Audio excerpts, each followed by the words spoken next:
What's up everyone, and welcome back to the Bold and the Beautiful 24 official channel. Before we begin, please hit the subscribe button today. Let's get started. Is Sheila able to be a part of Finn's life because of Steffy's shocking decision? The Bold and the Beautiful hint that Steffy Forrester may deliver a shocking Sheila Sharp decision. Can John Finn Finnegan's birth mom finally be part of his life? Sheila took a bullet while trying to save Steffy. It resulted in a wounded foot, but it could have been far worse. Steffy has been crediting Liam Spencer with saving her life, but Sheila did her part, too. If Sheila hadn't shown up when she did, Luna Nozawa might have pulled the trigger on Steffy. Sheila dove for the gun in a pivotal moment, so that should count for something. Plus, Sheila ultimately shoved some art supplies on the floor as a distraction, which is why Liam was able to get the upper hand and fire at Luna. In other words, this was a team effort. Sheila played a role in saving Steffy from a grim fate, so maybe she deserves a little reward. Although Sheila lost another toe in this whole ordeal, it'll be worth it if she scores some time with her beloved son. Sheila has accepted that she has to keep her distance from Finn, but could this dangerous mess prompt Steffy's change of heart? Now that Steffy believes Luna's dead, she might take pity on Finn and allow him to have a relationship with his birth mom. Steffy will want to proceed with caution if that happens, but Sheila deserves some recognition for what she did. It's easy to imagine a tense conversation where Steffy reminds Sheila of her past mistakes while also acknowledging that she stepped up.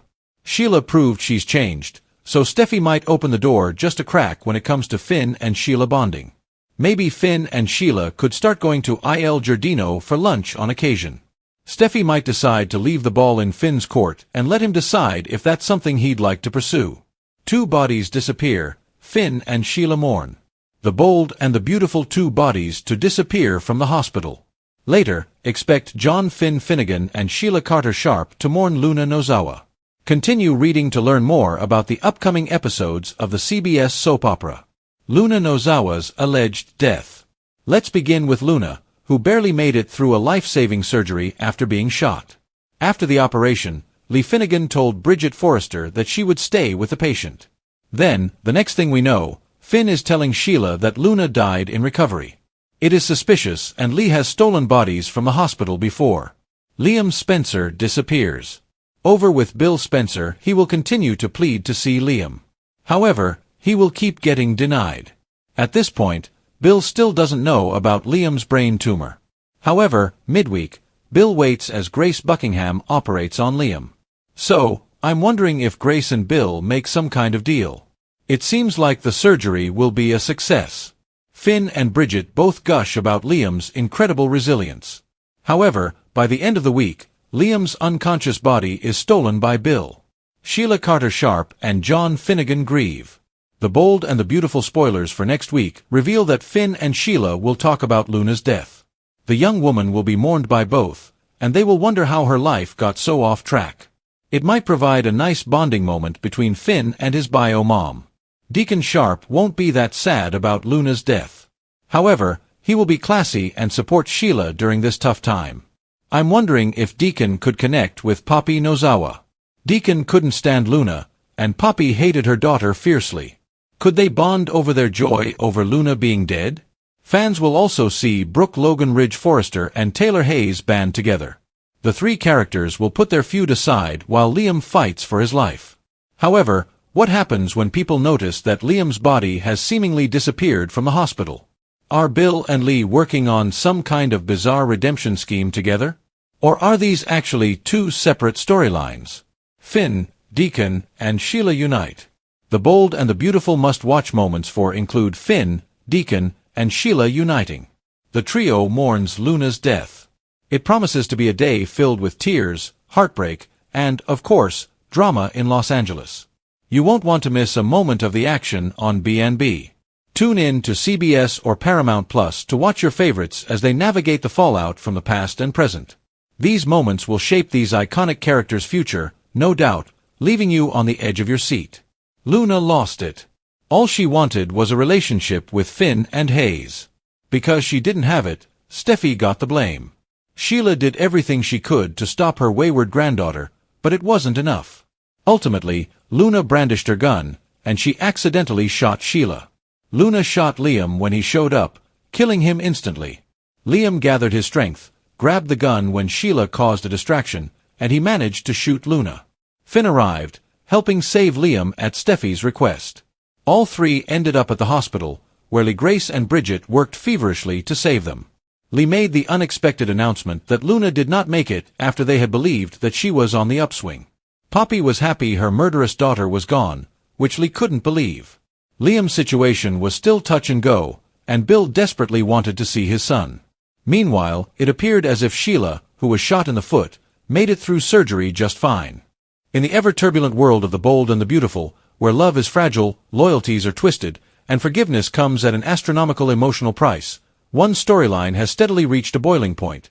Whether or not Sheila Carter, reformed villain or master manipulator, will finally be allowed a legitimate place in her son John Finn Finnegan's life. A possibility that once seemed unthinkable but is now creeping into the realm of reality, thanks in part to Steffy Forrester's shocking and uncharacteristically merciful decision, which is slowly unfolding in the wake of Luna Nozawa's harrowing attack, a series of events that left not just bullets and blood in its wake but also a complicated tangle of emotions, shifting allegiances, and uncomfortable truths that no one in Los Angeles can afford to ignore, especially Steffy, whose icy stance against Sheila has defined much of her relationship with Finn, but who now finds herself grappling with the fact that Sheila, of all people, risked her life to save hers, a moment so surreal and impactful that it forces even the most hardened hearts to reconsider what redemption might look like, because while it's true that Sheila only took a bullet in the foot during the chaos, what matters is that she showed up when it counted, that she didn't run, that she didn't let her history of violence define her in that moment, instead choosing to lunge toward danger, to wrestle a gun from her own granddaughter's hands,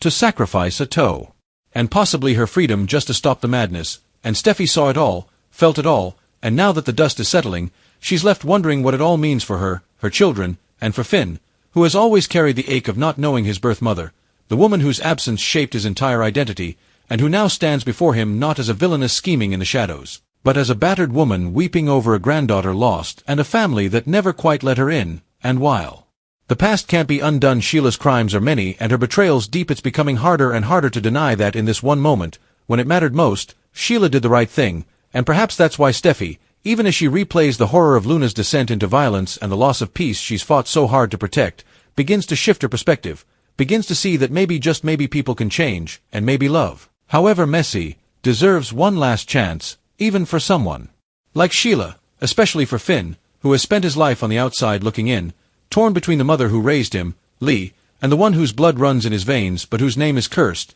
and as Finn grieves not only the trauma of the shooting but also the murky, tragic loss of Luna, his cousin, his patient, and a girl he barely got the chance to know, he leans on the one person who, to his shock, seems to understand the chaos in his heart, Sheila, who sits beside him at Il Giardino, no longer the calculating vixen of the past, but a weary mother clutching her coffee cup with trembling hands, trying not to beg for a seat at his table. And while Steffy has always drawn a hard line when it comes to Sheila, now she's wavering, quietly, cautiously, because she saw the moment, the flash of maternal instinct that drove Sheila to protect her, and that moment keeps playing in her head, over and over, until Steffy finally does the unthinkable. She calls Sheila into a private meeting, sits across from her at Forrester Creations, and delivers a message that shocks the world. I still don't trust you, Sheila. You may never earn my full trust. But Finn is your son. And if he wants to see you, I won't stand in the way anymore. And with that sentence, a doorway opens that had always been bolted shut, and Sheila, stunned into silence, realizes that she's been handed something more precious than any legal pardon or scheme. She's been given a sliver of hope, the very thing she's been chasing for decades, and while Steffy makes it clear that boundaries will remain, that this is not a full invitation into the family, it's a beginning, one that will test every relationship in their orbit, especially Finn and Lee's, as the mother who risked everything to raise him now watches as the son she protected begins to allow the woman she despises back into his heart. But as the days pass, something remarkable begins to happen. Finn doesn't spiral, he doesn't lose his way. Instead, he finds strength in the connection, even if it's tentative, even if it's awkward, because for once, he's in control of his own narrative, no longer pulled by guilt or obligation. And Sheila, for her part, seems genuinely transformed, not perfect, not saintly, but softer, slower to anger, and strangely content to take whatever crumbs of affection she's offered, not demanding more, not lashing out when Steffy sets limits, and that in itself might be the most shocking development of all. But the drama doesn't stop there. Meanwhile, whispers swirl around the hospital as Lee makes an equally shocking claim, that Luna died in recovery, a twist that stuns Finn and Sheila and sends Deacon Sharp spiraling as he tries to support Sheila through yet another loss, though some speculate whether Luna is really dead at all or whether Lee, known for her ability to fake deaths, as she did once with Finn, is hiding something, and with Liam's condition still precarious and rumors circulating that his body has disappeared from the hospital under mysterious circumstances, possibly taken by Bill Spencer himself. The stage is set for even more chaos, but amid the noise and confusion, one thing becomes increasingly clear. The lines between good and evil, hero and villain, right and wrong, are more blurred than ever, and Steffi's decision, once unthinkable, now feels oddly inevitable, because in the complex world of the bold and the beautiful, people can be more than their worst mistake, and redemption, however unlikely, is always just one act away from reality. So when Finn and Sheila begin to share quiet lunches, to mourn Luna together, to reflect on the family that could have been and still might be, it feels like the dawn of a new era, one where forgiveness isn't weakness, but strength, and where even someone like Sheila Carter, bullet wounds, missing toes, blood-stained past and all, might finally become something more than a villain, a mother, a survivor, a woman who, at long last, might just be allowed to love.